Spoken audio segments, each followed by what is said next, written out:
Simula ng yan. Magandang hapon ulit sa ating lahat at ako po'y nagpapasalamat sa pagkakataon na ako'y binigyan nyo ng uli ng pagkakataon na makapagsalita dito sa ating Person with Disability Fellowship. And then sa lahat ay na-miss ko po kayo at nasilayan sa mga bagay na muli tayo nagkita at magpapasko na at excited din ako sa December 5 sa ating Christmas party doon.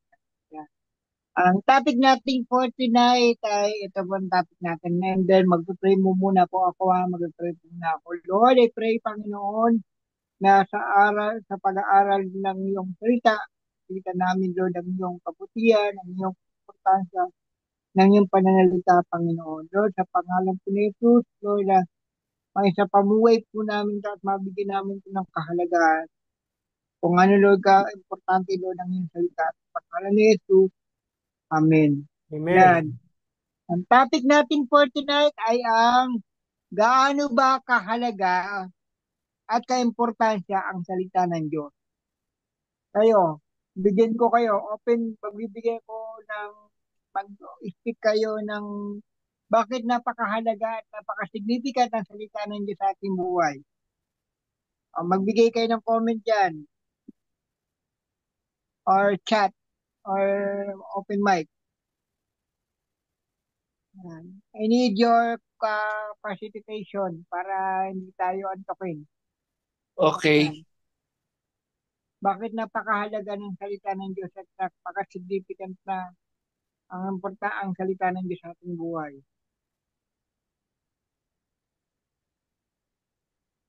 Wala akong Dahil kausap. dahil naglalaman ito ng mga katotohanan tungkol sa Diyos. Okay, ano pa? Ano pa? Okay, kung wala Guide na, sa kindly. Sige, go pamumuhay. kuya. Go kuya Renier. Gabay siya sa ating pamumuhay sa pananampalataya. Okay, sabi naman doon tayo nakakakita ng pamumuhay at kaligtasan ayon kay Martin Gold. Okay, alamin natin kung bakit napakahalaga. Okay, next slide please. Yan, sabi sa 2 Timothy chapter 3, verse 16 to 17, napakaliit na. All scripture as God's breath, di ba? To teach and obey, kumaga, to train, to rebuke, di ba sabi doon? To train and rebuke and to correct. Yan ang sabi dito sa atin, Ang scripture lang ito ay pinasiya ng Panginoon to train, to rebuke, to correct, and to train us in righteousness para tayo maging matuwid sa ating pamumuhay sa ating pananampalataya. Next slide, please. Ayun. Napaka, ano natin, napaka, ito, United, since nang ito po alam niyo po, ang Pilipinas po noon ay napaka, naging involvement lang po ang Biblia sa atin sa pamamagitan ng Espanyol. Ng mga Espanyol at for more than 450 years, I think so. Since na-discover po ni Ferdinand Magellan ng ang Pilipinas ng 1521 and then na-invade tayo ng for almost 400 years. Kumbaga, dito nakita natin yung mga religious tradition, yung mga practices, yung mga may mga bagay na talagang na-practice natin yung yung mga paniniwala, mga beliefs. Pero minsan may mga tao, may mga religious practices or ritual na hindi natin alam kung bakit natin pina-practice. Meron ba yung basihan? Bakit? Minsan nga, na tayo, pag tinatanong, bakit natin to ginagawa? For example, yung pagtitirik ng kandila tuwing may patay, spark of para living. religious practices or tinatawag natin nagiging tradisyon, ay yun yung nagiging ano natin, questionable. Kumbaga, ano ang basihan ng salita ng Diyos? May nasasaad ba ng salita ng Diyos? Kumbaga, may nasasabi ba ang salita, ba ang salita ng Diyos sa mga ganitong klaseng pinapractice or naging kultura natin ng telebisyon? Minsan, kinukonsistent natin itong kanilang paniniwala because nakasanayan or nagiging ano natin, nagiging kultura na ng ating ng ating bansa o ng ating lipunan o ng ating pamilya. Kaya ang gagawin natin, alamin natin bakit may mga practice tayo na ganito pero may mga akala natin tama yung practice pero sa salita ng Diyos pala mali pala yun. Kasi minsan partially right and partially wrong yung tinuturo sa atin ng mga religious natin. And then meron pa kung meron tayong mga paniniwala hanggang ngayon na mga iba't ibang klase ng paniniwala na si Jesus ay tao, ang banal na espiritu ay puwersa lamang at ang iba ay paniniwala nila ang ama lang ang Diyos. Walang banal na espiritu, walang Jesus or tao lang si Jesus o ang banal na espiritu ay puwersa lang. Ano ba yung hinasaan ng salita ng Diyos dito? Kahit bagaman sinasabi naman nila na ang Biblia ay tinuturo nila, pero bakit may partially na kino-quote nila yung Bible, may kino-quote nila na Bible, pero mali yung interpretation or kaya mali yung pagkakaunawa or yung pagkakasuri ng salita ng Diyos because selective. Yan, kailangan malaman natin yan. Kaya yun, ito yung ating paano ngayon. Itong ating ano yun ngayon. Pag-aaralan. Next slide, please. Yan. Ito yung ang Word of God ngayon. Kuya Ma, pakibasa po yung ating outline ngayon. Okay po. The history and Napakaliit, hindi ko background. mabasa yung text. Sige po. So, the history and background of the Bible. Holy Bible is God's special book to His people. It is not like other books, but it's a supernatural book. It was written by many different people who wrote by the inspiration of the Holy Spirit. Okay. Kumbaga, ito ay, ano, kumbaga, ang kasulatan na binigay ng Diyos sa kanyang mga tao, sa kanyang anak. Ito rin ay isang hindi basta pangkaraniwang libro, kundi ito ay makapangyarihang libro. Kumbaga, ito yung sa lahat ng panahon, sa lahat ng pagkakataon, applicable pa rin sa atin. Hindi natin alam kung kahit na matagal na nakasulit ang Biblia, bakit related pa rin sa atin? Kaya, at ito, sabi nga nito, ang pinakamahalaga dito, bagamat sinulat ko ng mga tao sa iba't ibang panahon at pagkakataon, ito ay kinasiya ng banal na espiritu. Kaya magbe-base tayo dito sa 2 Timothy 3:16 to 17 na all scriptures, the Old Testament and the New Testament is correlated to one another. Wala siyang kontra. Kasi if we believe the Bible is truth, the absolute truth and authority, dapat paniniwalaan natin yung salita ng Diyos na ito ay tama at ito ay nagbabatay sa atin ng tamang moralidad, tamang pananaw, tamang pamumuhay, tamang kung paano makikitungo sa ibang tao, kung paano tayo mamumuhay bilang isang anak ng Diyos at bilang mabuting mamamayan ng isang bansa. Yan. Next slide, please. The Bible is a world bestseller, consistent to another book. O, ilan yun yung mga naniniwala ba kayo ang Bible ay pinaka-bestseller? Simula pa sa panahon ng nanay nyo hanggang ngayon, bestseller ang book.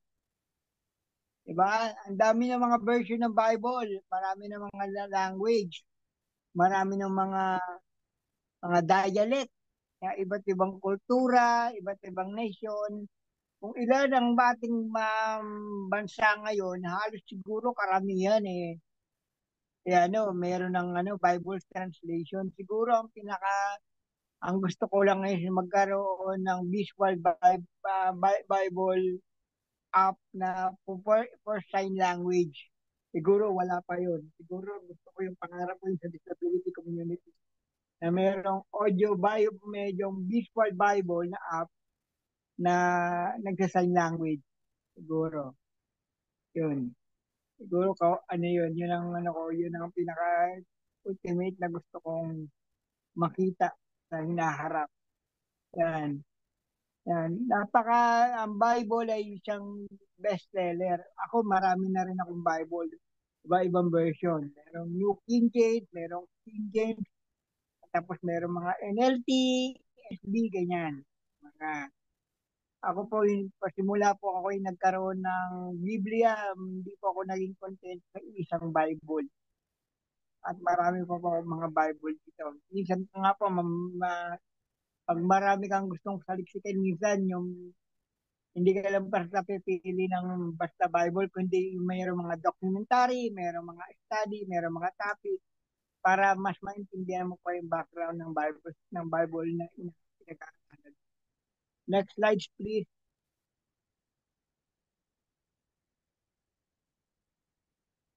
The Bible has been translated to more language than another book. Kagaya nga na banggit natin, marami ng translation, no? Meron akong during that time, 1995 hanggang 97, nang ako'y nag-missionary sa Isabela, meron ng Ilocano Bible. Yan. At may iba't ibang mga dialect sa Pilipinas na nata-translate na ang Bible. Yan. Pero kulang pa rin kasi kailangan pa rin natin ng mga worker na tagapagpahayag ng salita ng Diyos. Okay, next slide please. Ito, saan ba nagsimula ang original translation ng Bible? Una-una, dahil ang Old Testament ay nanggaling sa Israelite, siyempre ang dalawang pinaka main source of language yan, Hebrew and Aramaic. Kaya minsan pag may binabanggit tayo, Elohim, El Shaddai, Jireh, Yada, yung mga ganyan, mga Jehovah Rapha, Jehovah Shini, ayan yung mga tinatawag na mga Hebrew name of God. Depende yun sa kanilang mga identity, kung the way how God meet you in personal way. Siyempre, when Israelites become a captive to Babylonian and to the Roman Empire, maliban po sa Hebrew and Aramaic, nagkaroon tayo ng Greek translation. Kasi simula po nagkaroon po na-invade po ang Israel ng Roman Empire, especially po yung panahon ni Jesus Christ hanggang ni Paul is already reigning the Roman Empire, nagkaroon po sila ng mga Greek na translation. Kaya pag ang Greek po ang pinag-usapan natin na translation, marami pong ibig sabihin ng isang word. Example, yung love is sa atin, sa English, pagbabasahin natin ng love, is mahal. Pero yung sa Greek pala, when you said in a Greek word ng love, may 6 na translation yan ng love.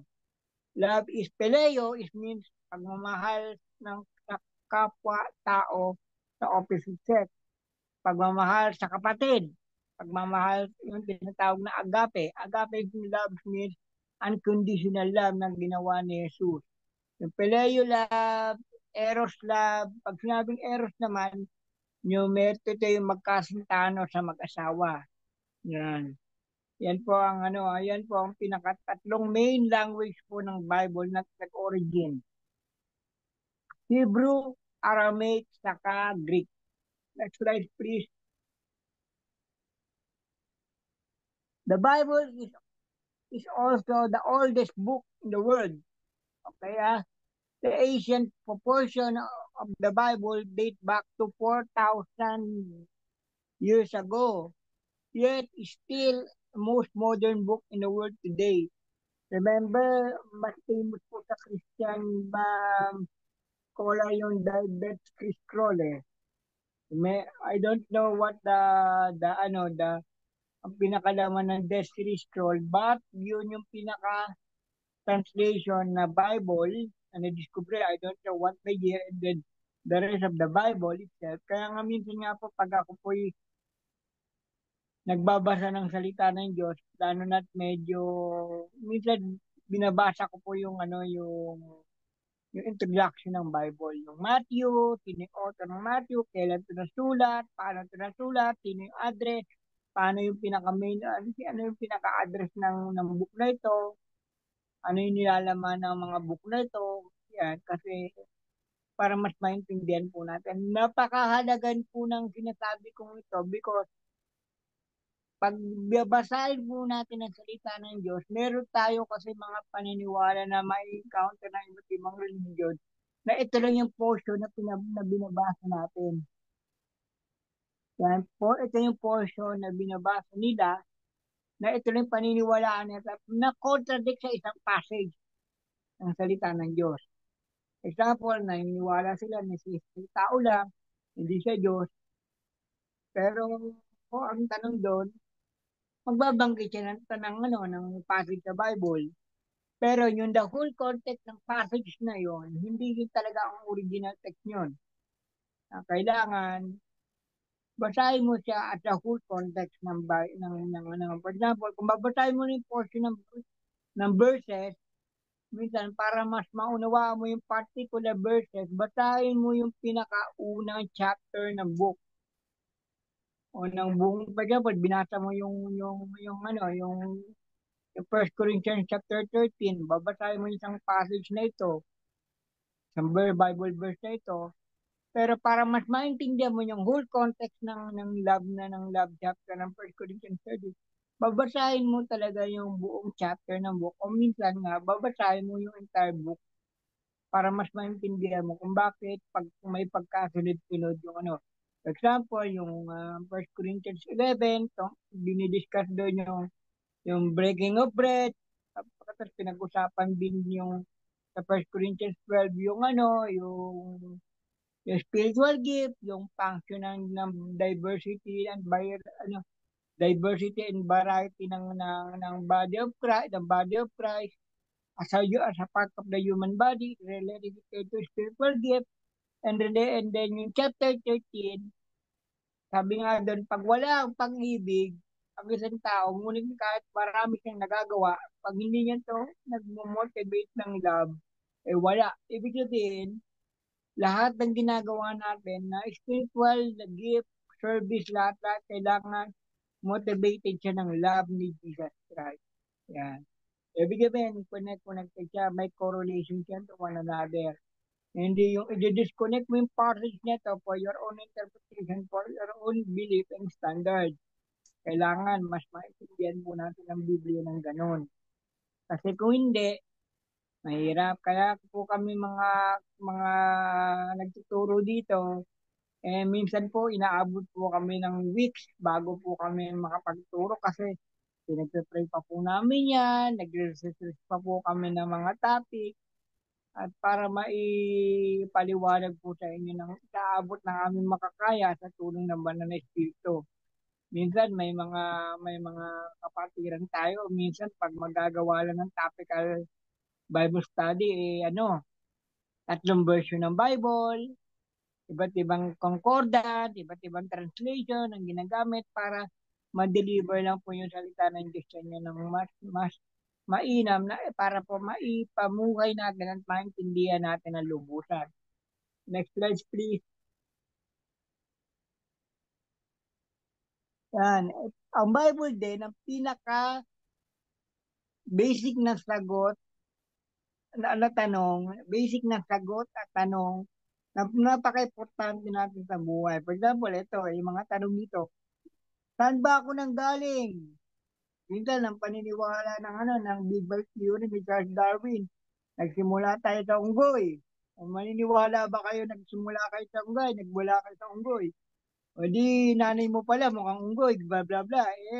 And sabi sa Biblia sa Genesis 1, God created us in our own image, hindi sa unggoy.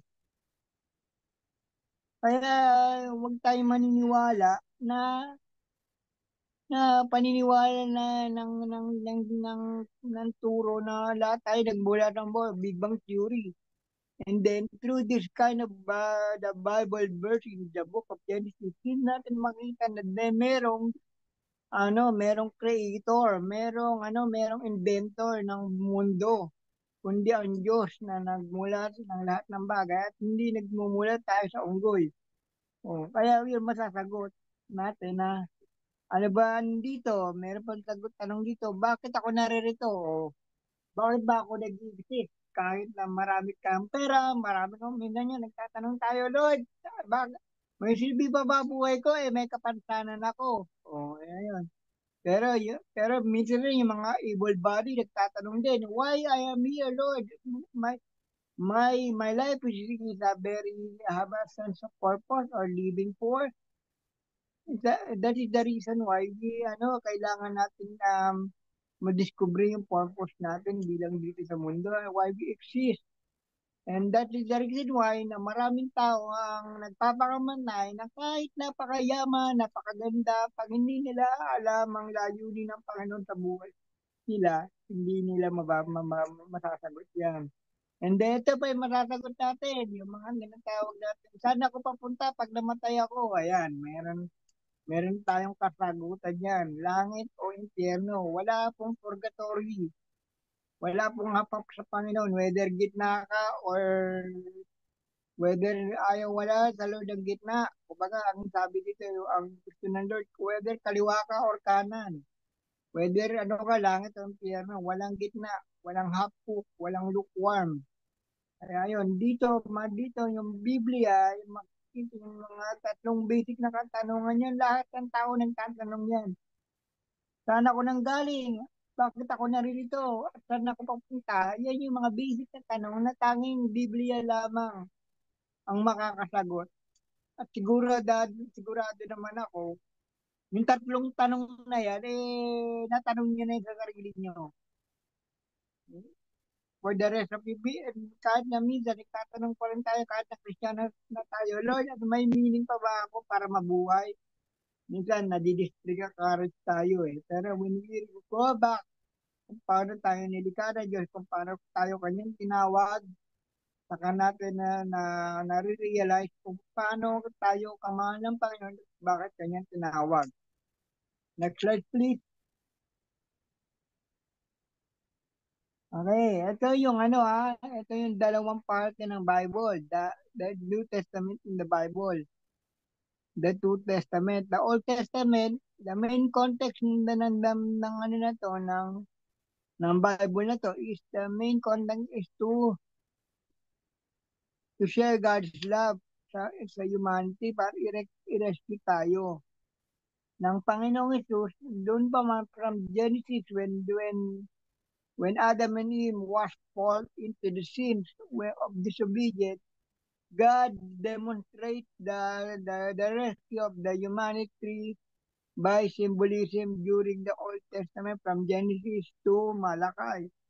And then when the Old Testament was finished, the New Testament through the birth of Jesus Christ, that is the reason why we have Christmas and we have Easter Sunday, because of what Jesus did, the ultimate sacrifice. Jesus was died on the cross so that we can able to communicate with God and to restore our relationship with Him. But this kind of relationship is conditional. Why conditional? Because if you want to be involved in ang Panginoon sa buhay natin, if you want to be involved God in your life, we must have a decision to include Him. You have made the decision as a free will to include Him in your life.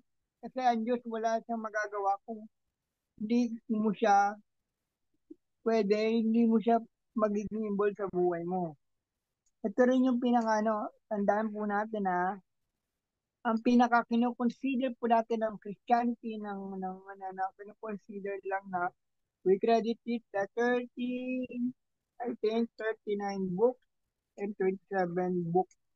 39 books in the Old Testament and the 27 books in the New Testament. Besides that, wala na po tayo. Kaya kung meron po mga Bible na meron tayong nakikita, may apocrypha pa, yung mga hidden books na yun. Maccabees 1 and 2, Bell in the Dragon, Wisdom of Solomon, yan po yung mga hidden books ng ng ibang reliyon na hindi kinoconsider na kinakasiya ng banal na spirit because contradict po doon yung ibang turo ng mga Bell and the Dragon, Maccabees 1 and 2, Judith, ganyan. Kaya in the Christian community, especially in the Bible scholar, only 66 books are ang kinukonsider natin na reliable. Yan po. Next slide, please. What shall we discover when we read the Bible? Ayan, madalaman na natin kaya bakit napaka-significant. Marami tayong sinabihan. Bakit nga pala na ang Diyos, bakit nga pala na siya'y nagbibigay ng buhay, nagdidiktas, bla bla bla. Pero ano yung kumbaga sa batas, di ba meron tayong batas sa Pilipinas, di ba? Meron tayong batas sa Pilipinas. O according to RA, blah, blah, blah, blah, blah, section of blah, blah, blah. Ngayon, when we read the Bible itself, kailangan malaman natin yung pinaka-specific Bible, book, verses, and chapter and passage. Kagaya nito, paano natin ano yung madidiscover natin sa Biblia, ito yung mababasa natin. Next slide, please. Ito, the word greatest promises. Yan. Ano yung mga pangako ng Diyos. Yung for God so loved the world that He gave His only begotten Son. Diba? Diba? He gave that His begotten Son that whosoever believe in Him. Ano yung promise doon ng Lord? That whosoever believe in Him ay hindi mapahamak kundi magkaroon ng buhay na walang hanggan. Yan yung greatest promises tayo ng Panginoon. Makukuha mo lang yung promises na yan, yung buhay na walang hanggan na yan, if we believe in Him. Sabi, for God so loved the world that He gave His only begotten Son. Nakikita na natin yung pag-ibig ng Diyos. Pero, mararanasan natin o mararamdaman natin yung pag-ibig ng Diyos if we include Jesus Christ in our life.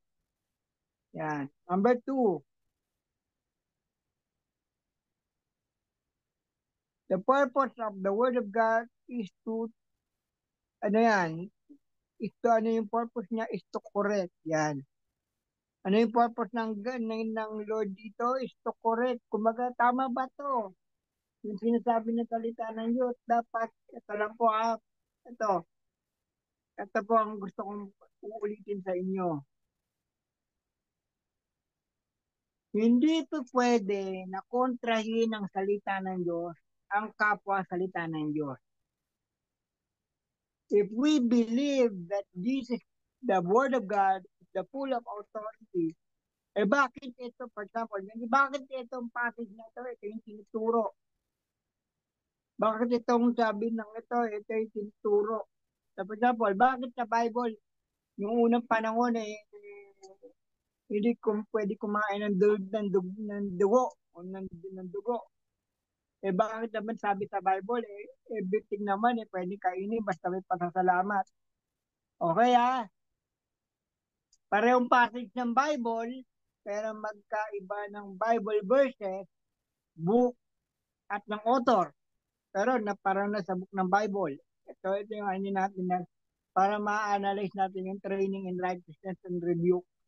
Kailangan malaman nyo kung anong panahon, kung bakit ito nasulat, at sino yung author at kanino ito ina-address. For example, yung sa Old Testament, during the time, sa Israelite lang yun, yung pagbabawal ng dugo because doon nagsisimula ang buhay.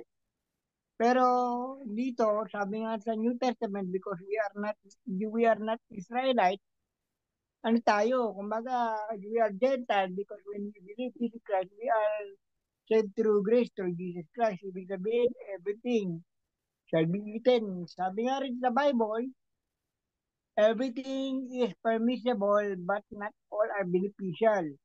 Ibig sabihin, bakit pinagbabawal ng Panginoon during the Old Testament? Investigate natin bakit pinagbabawal ng Lord ang dugo. Hindi dinuguan, pag dinuguan, pagkain na yun eh.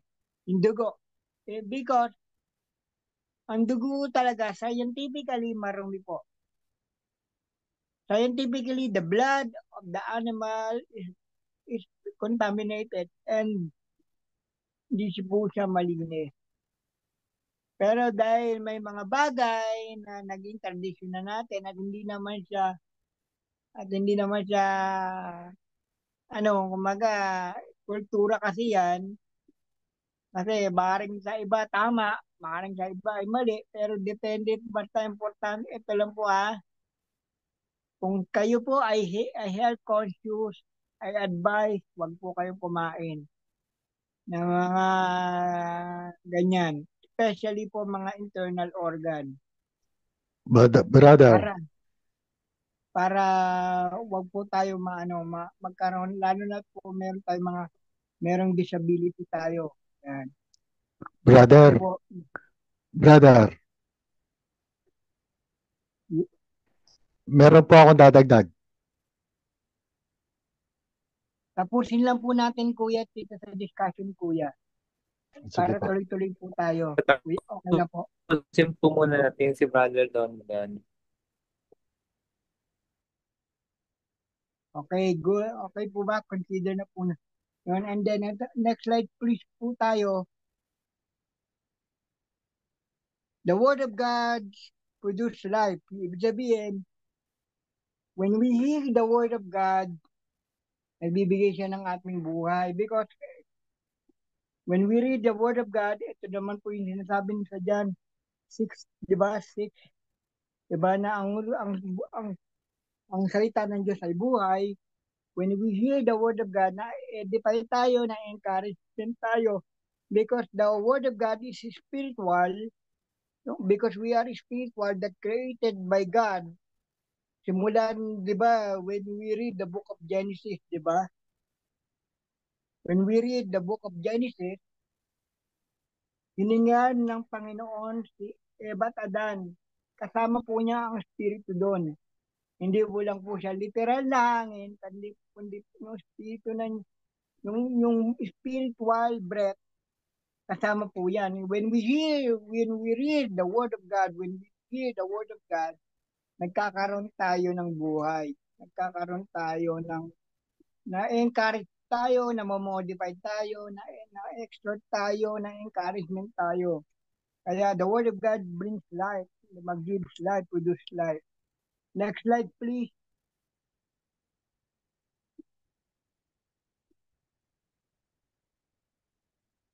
Ito, ang Word of God is also nagsisimbolize din siya ng water at ng di ba? At pinapanalitin na tayong malinis. Ibig sabihin, when we hear the Word of God, para sinisimbolize siya ng tubig because meron tayong mga maling practices, maling katuruan, at may mga bagay tayo na kinokorek tayo ng Lord na dapat wag na natin gawin to, pagpatuloy natin gawin to, o i-maintain natin yung ganitong klaseng relationship, ganitong turo, ipaglaban natin, so that we can able to see the Word of God keep us cleansed as a water and make it clean. Katulad ng water. Marami pong symbolize ang Word of God. Katulad siya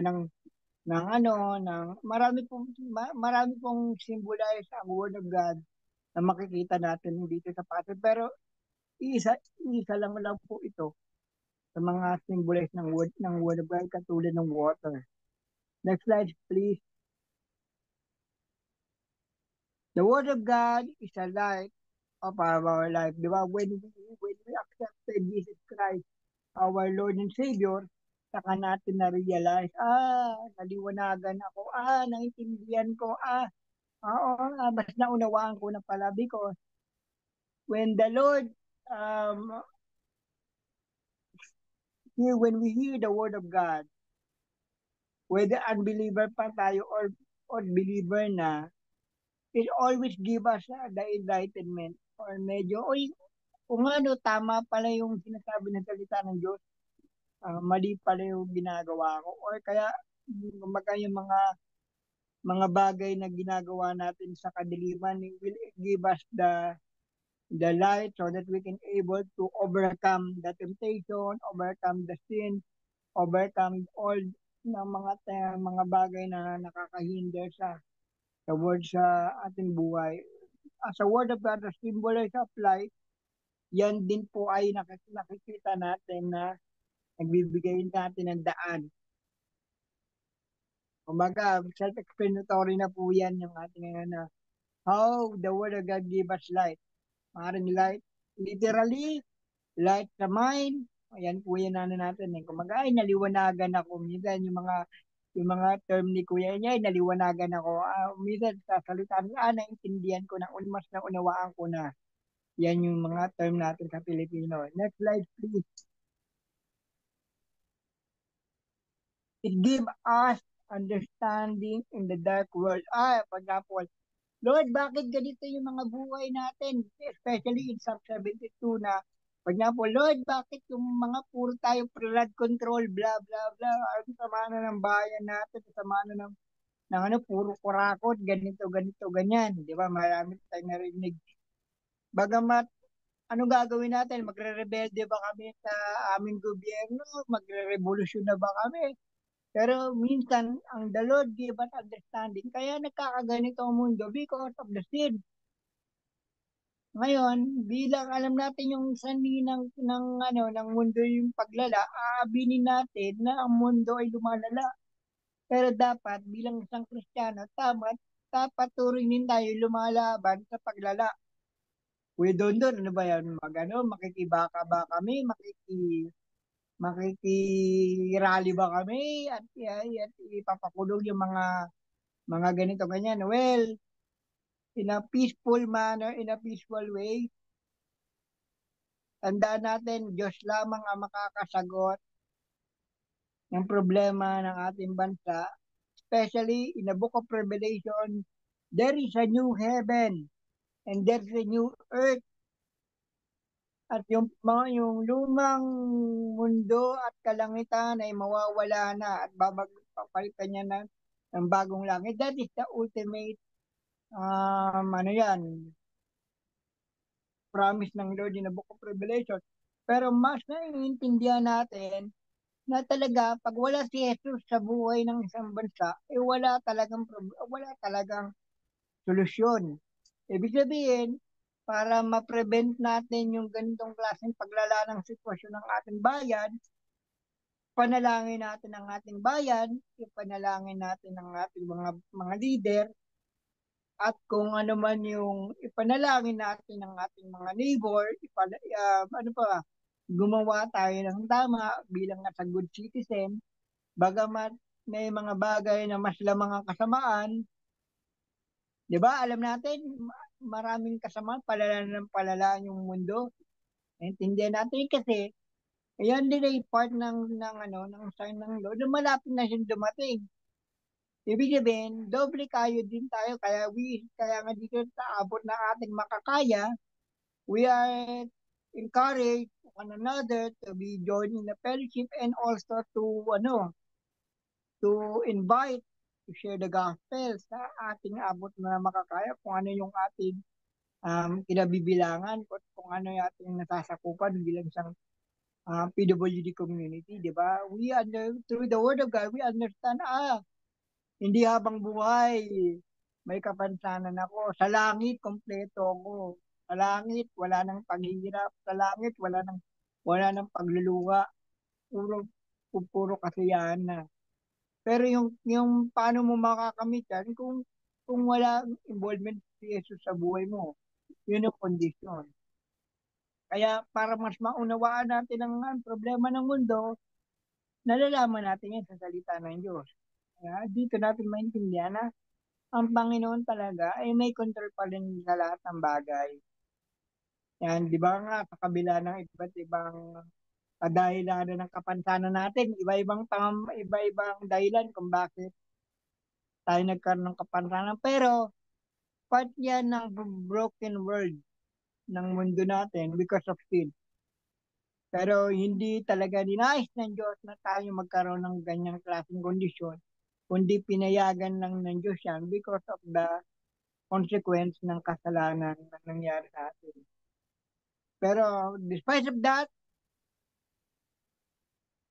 nakikita natin yung purpose, ang layunin ng Panginoon, kagaya ng John 9:3, God used our disability to see God's glory in our life. Next slide tayo, Kuya Mark. The Word of God is our spiritual food, okay? Alam na natin to. Kung kumakain tayo ng 3 beses sa isang araw, kakain din tayo ng salita ng Diyos, di ba? Sa Joshua 1:8, di ba? Do not forget the book of the law.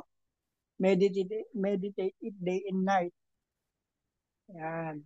Kaya alam na natin, the Word of God is our spiritual food. Yan. Matthew 4:4, man shall not live by bread alone, but every word that proceeds from the Word of God. When God created everything through His Word, when God said in the book of Genesis, let there be light, God created everything through His Word. When God created man, let us make in our image and likeness. He declared it. Not only think, but He declared it. And because He declared it, there is a word, confess it. That is the reason why the Word of God is our spiritual food. Next slide, please. The Word of God is a seed. Remember, the parable of the sower is the parable of the sower, the four kind of soil. The Word of God is a seed. Basta tanim lang tayo ng tanim. Ako, minsan po sa totoo lang, ako po yung nagtatanim lang sa iba't ibang pagkada ko yung nagsishare ng Word of God. Pero ang kulang ko po yung follow-up. Doon po ako nagkukulang because minsan nasisirain ko, taxi driver, napapadaan lang sa labas ng kalye. Pero dahil yun po yung taga-show lang po ako ng seed, sabi nga ron, at least nag-show ako ng seed kaysa hindi nag-show ng seed. Every one of us, lahat tayo kailangan mag-seed. Meron din ang Panginoon na tinawag din sa atin para tayo ay alagaan yung tanim. Some of us call us to be a sower, but also some of us call us to be a to be a discipler. Kaya the Word of God is a seed, kaya kailangan po natin laging iasik ang salita ng Diyos kasi part po yan ng Great Commission. Yung go out to all the world and preach the gospel to all nations. Sabi nga sa market, to all creatures, sa lahat na nilalang. Yan, di ba? Kaya yun po. We must sow the seed. Next slide. The Word of God is a sword. Yan, sometimes when we hear the Word of God, even if it's written because it is inspired through the Holy Spirit or by the Holy Spirit, minsan tinatamaan tayo, kinokorek tayo. The Word of God remind us also, rebuke us and correct us na mali pala yung the way we think, the way we act, the way we do. That contrast to His will through the Word of God. That is the reason why we need to be more cautious, because sometimes the Word of God bleed us, or minsan ang Word of God is nagkano siya sa atin, nagtitrim, nagpo-prune. And because, di ba, sabi nga doon sa John 15, we are the vine and we are the branches. Di ba, God is the vine and we are the branches, di ba? Tapos ang sinasabi doon ng Word of God is para tayo magbunga, pinuprune tayo ng Lord in John 15. Bakit tayo pinuprune? Because para tayo magbunga. At yung hindi nagbubunga, pinuputol ng Lord at tinuturo sa fire. Kaya nga, if you want to be more fruitful, minsan ang Word of God is a sword. Lalo na pag mali yung ginagawa mo regarding the way you treat people, regarding morality, regarding yung wrong practices ng mga na talagang indirect offense sa God. Minsan ayaw ng Lord yan. Minsan talagang strong ang Panginoon. Do not worship another God better or than me. Napaka-strong yan. At hindi biro yun. Kasi kung yun mga wrong religious belief ang ating papapractice noon, when we discover the Word of God, eh talagang hindi mo pala alam na nasaktan pala natin ng lubusan na paano. Kaya para siyang patalim. It's like a sword in our heart na talagang nasaktan ka at sometimes through that kind of rebuke that we read in the Word of God, give us humility and humble. Sometimes all of us is crying na we bend our knee to cry and ask for forgiveness because the Word of God rebuke us like a sword. That kahit nga sa preaching, kahit nga sa preaching ng sa pulpit ano siya personally, tinatamaan ka because God minister to us in a personal way. Some of us, the Word of God encourage us. Some of God, the Word of God modify us. And sometimes the Word of God is like a sword. He corrects you directly and indirect, especially when we read the Word of God in our devotion. Next slide, please. The Word of God help us to pray. Siyempre, paano natin malalaman na tinutulungan tayo ng Panginoon na mag-pray? Una-una, pinaalam niya sa atin na sa pamamagitan ng Diyos na meron palang panalangin, yung the Lord's Prayer. And ito yung written word na ito yung model o pattern ng prayer na sinusundan natin. Diba? Kaya nga Lord, pinupuri kita, sinasalamatan kita, at Lord, kung ano man po yung mga concern namin, mga ano namin, kayo po mag-provide, and the rest, kumbaga yun yung nagiging pattern natin in the Word of God to pray. Because the Word of God enable us to understand, enable us to know, and put into practice how to pray. Especially, may mga group leader tayo dito sa community natin o sa our church natin na tinutulungan tayo mag-pray because paano nila nalalaman na mag-pray tayo? Because God, when you pray, ibig sabihin, God expects us to pray. Example yan, command nyo na Lord when you pray, God, mean that kind of passage, that kind of word said, when you pray, ibig sabihin, God expected us to communicate with Him, to know His will, to talk to Him. Because prayer is talking to God, to know God's will. Yan po ang ating mga 10 passage na yun. And the Word of God make us strong. Remember, di ba? When we are young in the Lord, napakababaw natin, napakamababaw lang ang pangunawa natin. As we continue to grow in our Lord, as fellowship one another for almost 5 years, since August, di ba nag-grow tayo? Imposible naman na tayo for 5 years na nandito tayo sa community na hindi kayo nag-grow. Maliban na lang kung knowledge lang kayo at you don't put into practice. Ano yan? Kumbaga knowledge lang yan. But when you put into our life what we learn, yan tayo, which make us strong. Hindi kagaya dati. Kung gaano mo kakilala ang Panginoon, kung gaano mo naranasan ng Panginoon 2024, iba yung 2025, iba yung year 2026. Kaya the Word of God make us strong. Next slide, please. Ayan. Yan po nagtatapos ng ating Word of God. I hope marami tayo natutunan sa ating passage ngayon. Back to you, Kuya Mark.